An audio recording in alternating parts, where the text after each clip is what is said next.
प्रश्नावली 13.1 का question number 6 देखिए। निम्नलिखित सारणी किसी मोहल्ले के 25 परिवारों में भोजन पर हुए दैनिक व्यय को दर्शाती है। ये दैनिक व्यय दे रखा है और यहाँ परिवारों की संख्या दे रखी है। एक उपयुक्त विधि द्वारा भोजन पर हुआ माध्य हमें व्यक्त करना है। तो देखिए, पहला दे रखा है हमारा दैनिक व्यय। सारणी बनाएंगे पहले इसकी। ये दे रखा है दैनिक व्यय। दूसरी दे रखी है हमारी परिवारों की संख्या, यानी कि बारंबारता दे रखी है। परिवारों की संख्या, ये परिवारों की संख्या ये है हमारी, यहाँ पर एफ आई इसको मानते हैं परिवारों की संख्या। ये हमारा एफ आई हो जाता है। इसके बाद हम निकालते हैं मध्यमान, यानी इन दोनों के बीच की संख्या, जिसको हम लिखते हैं एक्स आई से। इसके बाद हमने सारणी बनाई थी यू आई की, यानी कि यू आई बराबर क्या था हमारा, ये था एक्स आई माइनस ए अपॉन एच का मान। और फिर लास्ट में सारणी बनाई थी एफ आई यू आई की। इस तरह से हमारे सारणी बनानी है हमको। अब देखिए क्या मान रखेंगे। दैनिक व्यय दे रखा है पहला 100 से 150, मान रखिए इसका 100 से 150। परिवारों की संख्या दे रखी है इसकी 4, तो पहले पूरा लिख लेते हैं यहाँ पे। दूसरा दे रखा है हमारा 150 से 200, 150 से 200, और इसकी दे रखी है हमारी यहाँ पर 5। इसके बाद दे रखी है 200 से 250, ये दे रखी है हमारी यहाँ पर 12। फिर 250 से 300, और यहाँ दे रखी है हमारी 2, और फिर 300 से 350 तक यहाँ दे रखी है हमारी 2। मध्यमान, यानी इन संख्याओं का मध्यमान, मैंने आपको बताया था दोनों संख्याओं को जोड़ के 2 से भाग कर देते हैं तो हमारा मध्यमान आ जाता है। इसका मध्यमान आ जाता है हमारा 125, इसका मध्यमान आ जाता है हमारा 175, यहाँ जाता है 225, इसका आ जाता है 275, और इसका आ जाता है यहाँ पर 325। इस तरह हमारा मध्यमान निकल आता है। अब यू आई बराबर x I minus A. X I means कल्पित माध्य, और कल्पित माध्य हम मानते हैं बीच की संख्या को। यहाँ लिखेंगे माना कल्पित माध्य, माना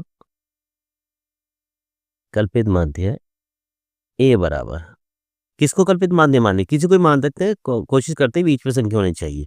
इसको मान लेते हैं 225 को, तो कल्पित माध्य बराबर 225। ये तो हो गई कल्पित माध्य। और वर्ग अंतराल हमारा कितना दे रखा है, वर्ग अंतराल, यानी कि h का मान, h यानी कि दोनों का अंतर, कितने का कुछ अंतर आ रहा है, हर वर्ग अंतराल में 50 का अंतर आ रहा है, तो h का मान हो जाता है हमारा 50। अब फॉर्मूला लगाइए इसमें, यू आई बराबर एक्स आई माइनस ए अपॉन एच। तो पहले का देखिए, एक्स आई मतलब है 125, तो 125 माइनस ए का मान है अब 225, 225 अपॉन एच का मान है 50। तो 125 माइनस 225, ये आ जाता है हमारा 100, और माइनस के 100, माइनस के 100 बटे 50, ये आ जाता है हमारा माइनस के 2। इस तरह से यहाँ लिखेंगे 175 माइनस 225 अपॉन 50, ये बच जाते हैं माइनस के 50, माइनस के 50 बटे 50, माइनस का 1। यहाँ लिखेंगे 225 माइनस 225 अपॉन 50, ये 0 आ जाता है। इस तरह से यहाँ 275 माइनस 225 बटे 50, ये प्लस का 50 बटे 50, यहाँ पर एक मान आ जाता है। इस तरह से यहाँ 325 माइनस 225 बटे 50, प्लस के 100 बटे 50, यहाँ पर हमारा मान 2 आ जाता है। अगली सारणी बनती है एफ आई यू आई की, यानी इन दोनों की आपस में गुणा करनी है। 4 की माइनस के 2 में करेंगे माइनस के 8, 5 की माइनस के 1 में करेंगे माइनस के 5, 12 की 0 में करेंगे 0, 2 की ए में करेंगे 2, 2 की 2 में करेंगे 4। इस तरह से यहाँ पर हमारी सारणी पूरी हो जाती है। इसके बाद हम नीचे इन सब का योग करते हैं। सारणी बनाने के बाद इनका योग करते हैं। देखिए यहाँ पर सिग्मा एफ आई का मान 4 और 5 9, 9 और 12 21, 21 और 2 23 और 2 25, तो सिग्मा एफ आई का मान आ जाता है हमारा 25। यहाँ पर देखिए सिग्मा एफ आई यू आई, इसका मान माइनस के 8, माइनस के 5, माइनस के 13, माइनस के 13 और प्लस के 6 हैं, ये बच जाते हैं हमारे माइनस के 7। तो इस तरह से हम दोनों का योग ज्ञात कर लेते हैं। अब यहाँ पर हम डायरेक्ट इसका फॉर्मूला लगाते हैं माध्य ज्ञात करने का। देखिए माध्य ज्ञात करने का फॉर्मूला होता है हमारा